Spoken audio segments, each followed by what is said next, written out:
Hello, my 420 Spot family. What a great day here in Colorado. As the weather is changing across the country and the flowers are starting to bloom. Only 1 week till the 420 events. What are your plans? Let us know in the comments. Also, like and subscribe to the channel. In the news today for April 13, 2022, the top things to know. The Pennsylvania Senate Appropriations Committee approved a marijuana banking bill, clearing its way to floor action, which is expected in the coming days. Kentucky Governor Andy Beshear, D., reiterated that he wants lawmakers to pass a medical cannabis legalization bill in the final days of the legislative session this week, but that he's exploring potential executive actions if they fail to get it done. Illinois lawmakers sent Governor J.B. Pritzker, D., a bill to make it so people can't be denied expungements or record sealing based on a positive marijuana test. But separate House-passed workplace protections legislation for cannabis consumers stalled in the Senate before the legislature adjourned. An Ohio Republican senator who is sponsoring a marijuana legalization bill said it's going to be up to voters to enact the reform at the ballot box because legislative leaders in his party won't even give the issue a hearing. A poll found that 68% of North Carolina voters support legalizing medical cannabis, with a plurality of 48% also backing broader recreational marijuana legalization. The Colorado Department of Revenue reported that marijuana sales totals for February were down for the third month in a row, and are 13% less than cannabis sales from a year ago.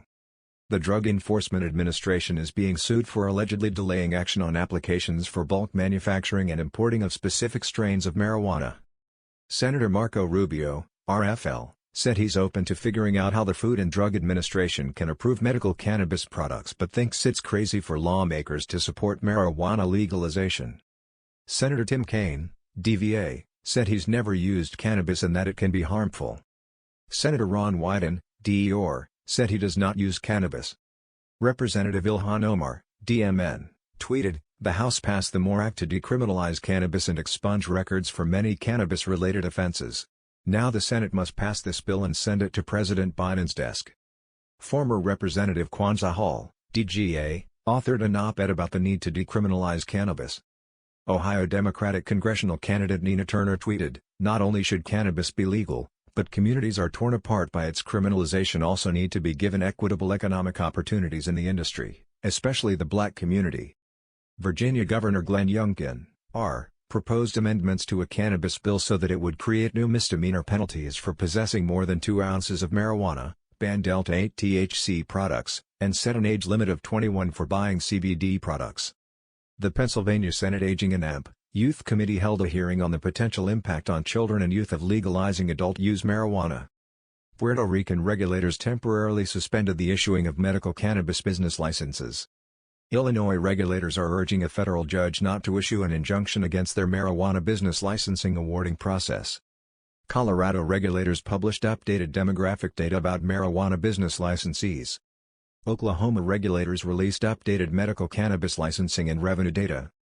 The Washington State Social Equity and Cannabis Task Force's Community Reinvestment/Workforce Training Workgroup will meet on Thursday. Iowa regulators will discuss the medical cannabidiol program at a rescheduled May 13 meeting. At least 14 marijuana and drug reform bills are scheduled for committee hearings on Wednesday alone, today. Thank you everyone for watching this video. Live shows are coming soon. Have a great day!